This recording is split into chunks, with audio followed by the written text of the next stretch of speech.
ഗുരുവായൂർ നഗരസഭാ വാർഡ് 10 വേനൽക്കാല കുടിവെള്ളക്ഷാമത്തിന് പരിഹാരമായി ഉപയോഗശൂന്യമായി കിടന്നിരുന്ന പൊതുകിണർ ജനങ്ങൾക്ക് ശുദ്ധജലം ലഭ്യമാകുന്ന രീതിയിൽ നവീകരിച്ചാണ് വേനൽക്കാല കുടിവെള്ളക്ഷാമത്തിന് പരിഹാരമായത്. 8 വർഷമായി ഉപയോഗിക്കാതെ കിടന്നിരുന്ന ഏകദേശം 20 അടി വൃത്താകൃതിയിലുള്ള വലിയ പൊതുകിണറിന്റെ പുനരുദ്ധാരണ പ്രവർത്തനങ്ങൾ മെയ് 1 മുനിസിപ്പാലിറ്റി ആരംഭിച്ചത്.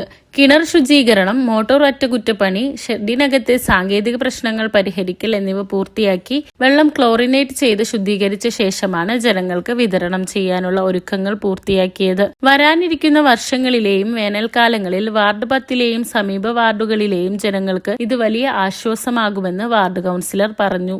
ശേരിപ്പാടത്തിന്റെ ചരിത്രത്തില് ഒരു പൊൻതൂവലാണ് ഇന്നത്തെ ദിവസം. കഴിഞ്ഞ മെയ് 1 നമ്മൾ ആരംഭിച്ച ഈ ഒരു പൊതുകിണർ വൃത്തിയാക്കൽ ഇന്നതിൻ്റെ പരിപൂർണതയിലെത്തിയിരിക്കുകയാണ്. ഇന്ന് മുതൽ വാർഡിനകത്തെ കുടിവെള്ളം ആവശ്യമുള്ള ആളുകൾക്ക് മുനിസിപ്പാലിറ്റി തലത്തിൽ കിട്ടുന്നതിന് ഏതെങ്കിലും തരത്തിലൊരു തടസ്സം നേരിട്ടാൽ ആ സമയത്ത് എത്തിക്കാൻ ഞങ്ങളൊരു കൂട്ടായ്മ രൂപീകരിക്കുന്നു. ആ കൂട്ടായ്മയുടെ ഭാഗമായി ഈ പൊതുകിണറിൽ നിന്നും വാർഡിന് അടുത്തുള്ള മറ്റു വാർഡിലെ ആളുകൾക്കും കൂടെ ഉപകാരപ്പെടുന്ന രീതിയിൽ സ്റ്റാർട്ട് ചെയ്യണം. ഇപ്പോൾ മഴ വന്ന സമയമാണ്, പക്ഷേ വരും വർഷങ്ങളിൽ വേനലിൽ ഇതിൻ്റെ ശരിയായിട്ടുള്ള ഉപയോഗം ജനങ്ങൾക്ക് കിട്ടുന്നുണ്ടാകും.